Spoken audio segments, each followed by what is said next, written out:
Hi, everyone, and welcome to our Monday webinar. I'm happy to be here with you. And there's one thing that I want to tell you before we start. So we both want you to be prepared with either a notebook or a piece of paper, pencil, pen, so you can write down everything you're going to learn today. And if you have any questions, you can write them down and we can answer them later on. Welcome everyone here in Zoom and in Facebook Live. I want to introduce you to Angela Rodriguez. Angela Rodriguez has prepared this Monday webinar for us. Hi, Angela, welcome. Thank you, Cynthia. Hello, everybody. It's February 20th already. We're like 2/3 of the way through our month, so I hope it's going well for you.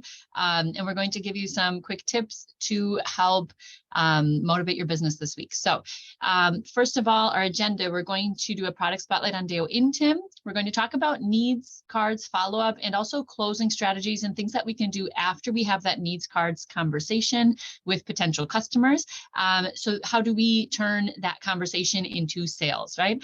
We're also going to go over some tech tips again about what are the pillars of social media content. I'll give you a few reminders of things that we've already discussed because sometimes when we're trying new things, especially with technology, we need to try them a few times before we really get the hang of it. So we'll go over those tech tips a little bit today.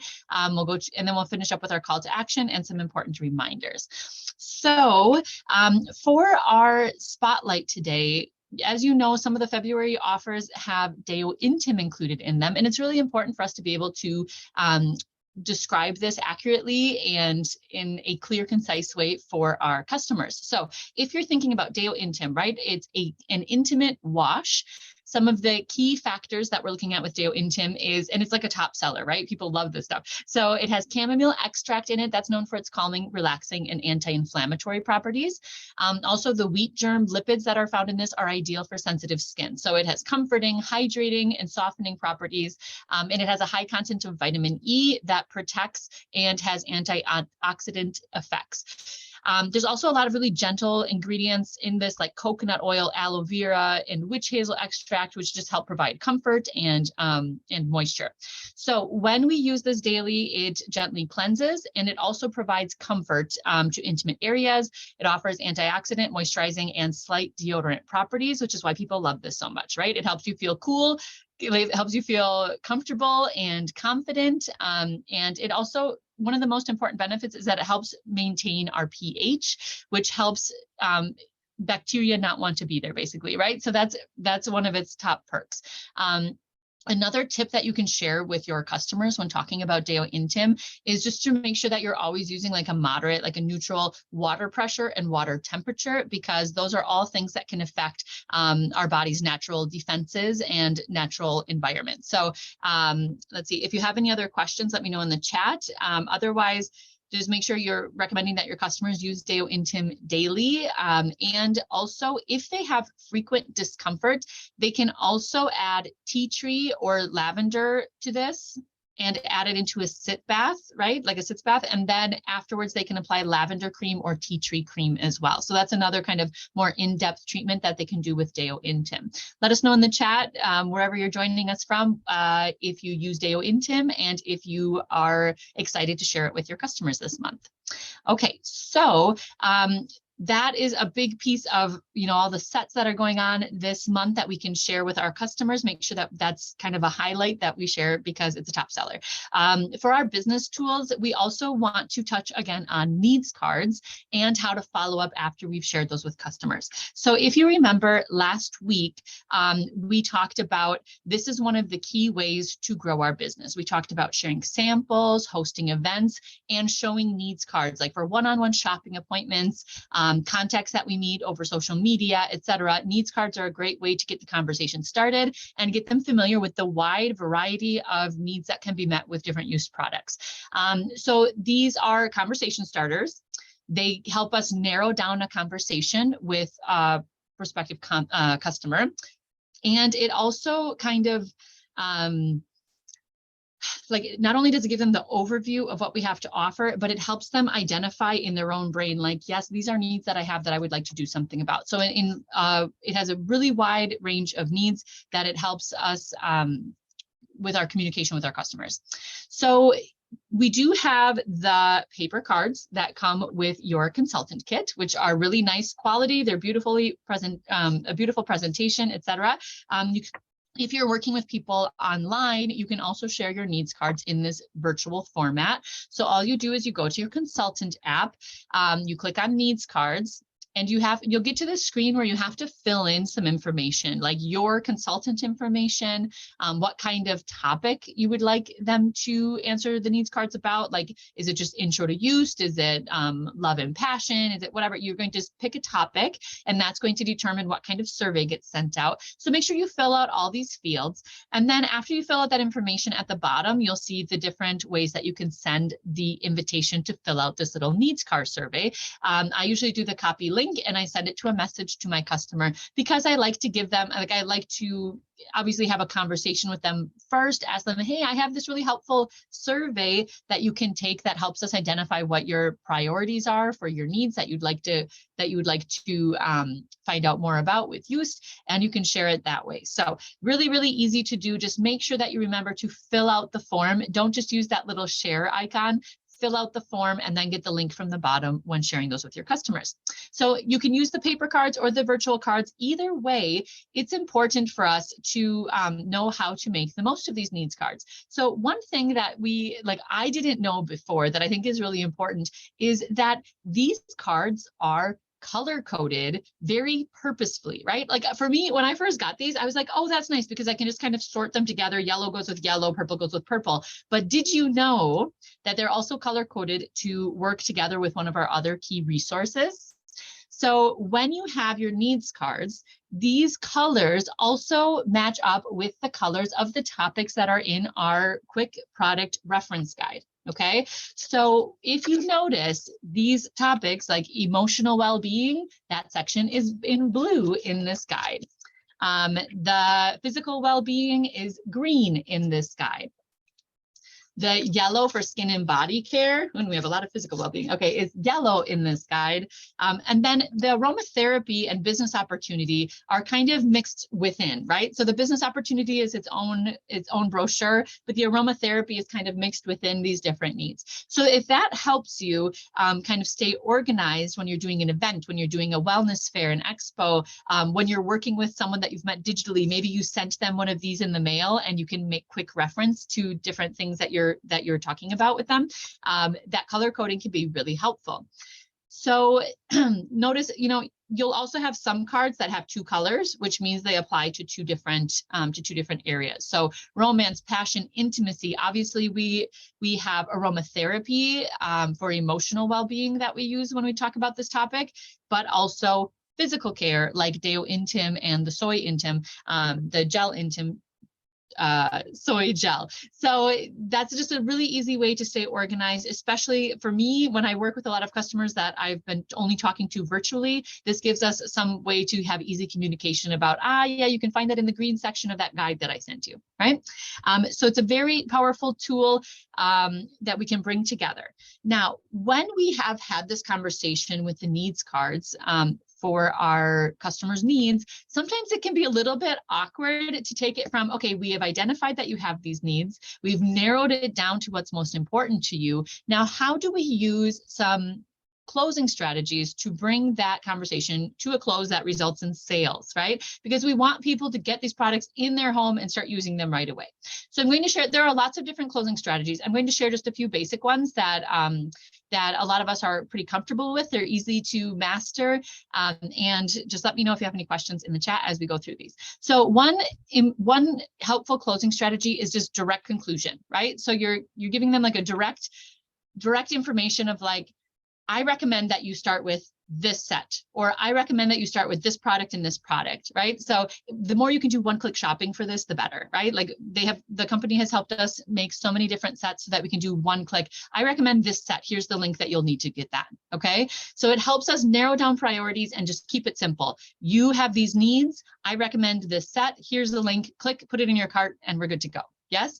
So that's super easy, right? But sometimes we just have to have the confidence to go ahead and say that and not give them so many options that it can be overwhelming. Yes. Another good strategy is the expected result. So you give you have them set up with a plan, right? This is a routine that I recommend for you. And you give them the end result in mind so that they can already feel it working, right? So you say, you will use this treatment twice a day for 28 days and you will start to feel this difference, right? Or you will apply this anti-stress and within 5 to 10 minutes, sometimes less, you will start to feel your stress or your anxiety start to ease, right? So you give them that expected result so that they can start imagining the result of this purchase. And what this does for us is it helps speak as if the decision was already made. Like you're not saying, do you want to get this? Yes or no. You're just saying, when you get this, when you use it this way, this is going to happen. This is the result. We kind of fast forward through those steps. And again, it just requires a little bit of confidence. And since we have such great products, that really helps us out to be able to just say, you're going to feel a great difference when you use this. Yes. Another strategy is the successive yeses. This is such a tongue twister for me. Okay, successive yeses is when we use a strategy where we kind of use a series of statements or questions to confirm our customers' needs and kind of solidify the fact that these are products that are going to be helpful for them. So you can say something like, you've told me you would like to reduce your stress levels. Yes.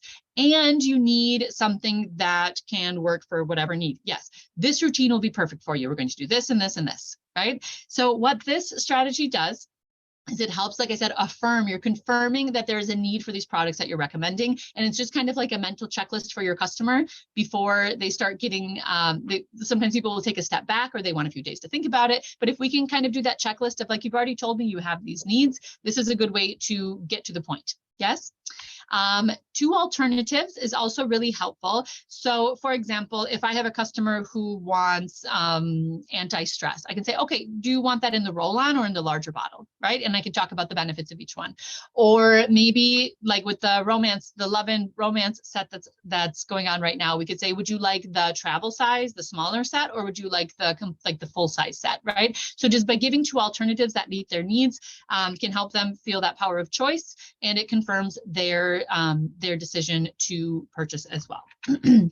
Elimination. This is when you have a customer who's like, oh, I don't know. I'm not really sure, right? When you have someone starting to doubt a product, elimination can be helpful by just asking questions about their doubts, right? So you can say like, oh, well, I'm not really sure what's causing your doubt. Can I help with that? Is it the texture that you're not sure about? Is the aroma? And a lot of times their doubt, they can kind of check off that list in their own brain is like, well, I do like the aroma and I do like how it feels. Like I do like the texture of it. So by asking questions, you can help work step by step through their hesitations and answer questions that they have so that they don't walk away with those doubts and never resolve them. Okay. And the final hook is a really helpful strategy because we know our products really well. Sometimes you might have this one extra detail or one extra sale that's going on or one extra detail that you hold on to until the end of your conversation, right? So you've talked about the products, you've talked about how to use it, and you just add in a final hook. It's like, oh yeah, and I almost forgot to mention, you can also use this for this. Oh, and I almost forgot to mention it's 20% off right now through Monday, right? So it's kind of like that last solidifying, that little solidifying piece of their decision making that so you just reserve your strongest incentive until the end, right? To have a strong finish to your conversation with your customer. So tell us in the chat, whether you're here in Zoom or on Facebook, what is your favorite strategy? What are you going to try the next time you're having a conversation with a customer to help them get these products in their house? Because we live in a world where there are so many things. There's so much shopping around us, right? We want to be able to help our customers make an informed decision and help them affirm that decision on the spot so that they can get started with a use routine because we already know that they're going to love it, right? So go ahead and let us know in the chat, what is your favorite of those closing strategies? And take a screenshot of this right now if you haven't already. We need reminders of this to keep trying different things and so that we get more comfortable with it and continue to use a variety of them in our sales conversations. Okay. All right. So after we use those needs cards, this is a great way to bring those conversations to the point of sale. Now, we also want to talk about growing our business, reaching out to new people with social media, right? So we've gone through a few tips of what are the benefits of using social media with your youth business. We know we build excitement and knowledge base about essential oils and natural remedies, things like that. We meet new customers that are already looking for what we have to offer. We sell more, we grow more. Social media is kind of like today's search engines, right? So people are going there looking for credible information. And it gives us that outlet for creativity and authenticity. Also, we've talked about having a target audience in mind. We're not trying to talk to everyone. We have a specific group of people in mind. We have to create a kind of a profile about that person, or maybe it's multiple profiles that you are trying to reach with your content. So that just helps us. It makes brainstorming so much easier when you have a clear profile of who you are talking to every time you make social media content. And last week we talked about the kind of what is the purpose of social media? What should we be looking at it? It should not be like, I'm just going to go push a bunch of products on people and hope they buy them. People are going to social media for inspiration, education, and entertainment. So those are the things that we are going to try to provide in our social media content. It helps build our credibility, and it has people wanting to follow us to hear more from us, right? So just keep that in mind. And all of those things should always be focused on our target audience. Now, those are all in the back of my mind when I'm planning my social media content. Now, something we've talked about briefly before, it was a while ago, but are the pillars of social media content. So when we are creating our plan for what am I going to post on social media this month or this week or today, you want to think of your social media profile or business page as a TV channel, right? So think of it as a TV channel. If we just had the same kind of content all the time on a TV channel or on a streaming service, we would probably get bored, right? We would probably get bored and like lose interest pretty quickly. So think of your social media content as a TV channel that requires variety. Yes. And that's where these 3 pillars of social media content come in. We have these 3 big main categories and then subcategories of kinds of content that fit within them. I'm going to share this, write them down or take a screenshot. And we're going to do just a little bit of brainstorming, whether you're in Facebook or here in Zoom. What kind of content do you think would work really well for your target audience, right? What is something that you could create today within these pillars of content? So one of the big pillars is community and connection. So people buy from us not just because of the products that we love, that we sell, right? Like people are not like, oh, I'm going to buy from this lady because she sells used and I really love used. Sometimes that happens, but usually it's because they say, oh, I really like this person. I connect with this person. This person understands my needs. This person is entertaining. This person inspires me. Like we have to be able to connect with our customers in order for them to stick with us. Yes. So some ways that we can do this is share testimonials of our customers. If you can, from your customers, sometimes from yourself, but from your customers' uses of different products, share those to say, I already have established this relationship with my customers, and this is the awesome results that they've had. Live consults and Q&A. You go live and people can hop on and ask you questions in the comments, for example. You can invite people to host and kind of help build that relationship of be my business partner, right? Let's work together to share this message with friends and family. You can talk about recent events in your life. You can recent events that you've created from your business or recent things that you've done with your life that connect to your brand and your customer base. Or you can share personal stories as well. Like there are lots of different social media theories, but some of them actually say like 80% of our content should not have anything to do with specific sales, right? So 80% of our content should be connecting, showing our human side, and doing all the background work of like showing that the things that we do, our lifestyle, our mindset is interesting, and that helps people find us when they are most interested. Yes. Another pillar is self-care and wellness. Obviously, this is huge for us with youth, right? Like this is a really big pillar for us. And some things that we want to include when we're talking about self-care and wellness, we're going to model self-care routines. We're going to maybe do things like live meditation, Or one dream that I have on my to-do list is to get better at Zentangle or something like that, like relaxing drawing you can do with your audience base. Or you can do informative reels where you're teaching about self-care and wellness tips, live workshops, needs and their solutions. Like those are really concise and easy to make. Do you have this need? Here's a holistic solution for that.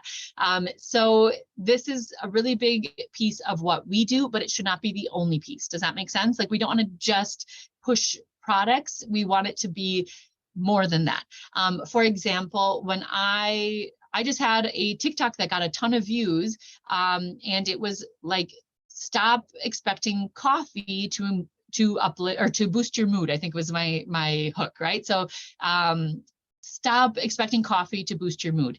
And then I said, try these 3 holistic tips instead. And I shared, okay, add high quality citrus oils to your routine, find hobbies that bring you joy, and do some breathing. I showed like a specific breathing technique that I used to use when I was a high school teacher. We used with our kids a lot. I would share a breathing technique with some anti-stress, and I just showed how to do like this 4x4 breathing thing. It got like 14,000 views. So it's so easy to just find a need that people have in their self-care wellness and show yourself using used products while giving extra tips, right? And there are tons of resources where you can learn more about that and share that with your community. Okay.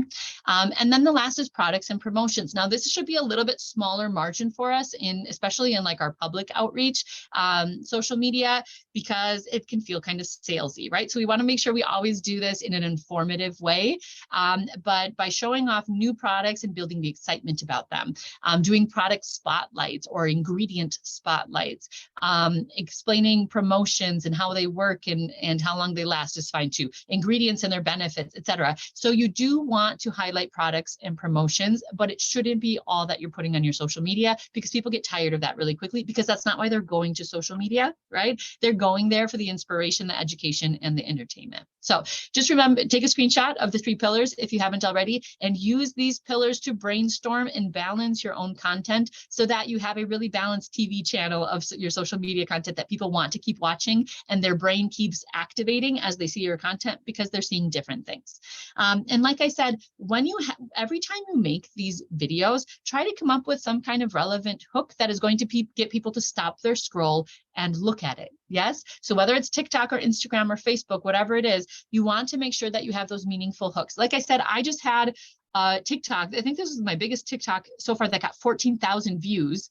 And the reason it was because I started using these hook statements.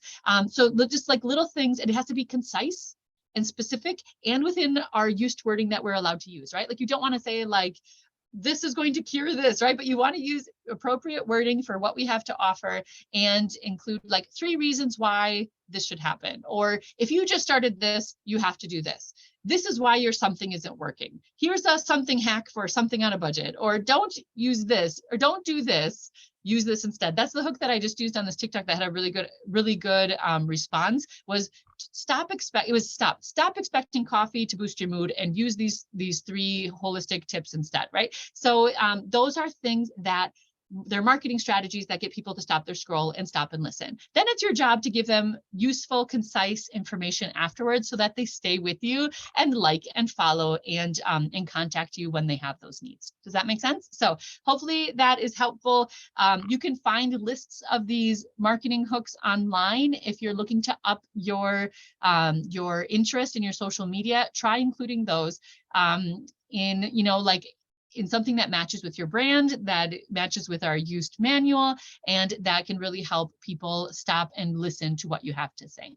Yes. So let us know in the chat what would be a hook that you have in mind that you could maybe use this week in your social media. If you're making a reel or doing a live or maybe a TikTok, things like that, what would be a hook that you could use? For me, it was stop expecting coffee to boost your mood. Try these 3 holistic tips instead. When you're ready, go ahead and add that to the chat. Just give yourself a moment to brainstorm, because it's a really helpful thing to have at least one goal in mind this week to have some powerful social media content. Okay.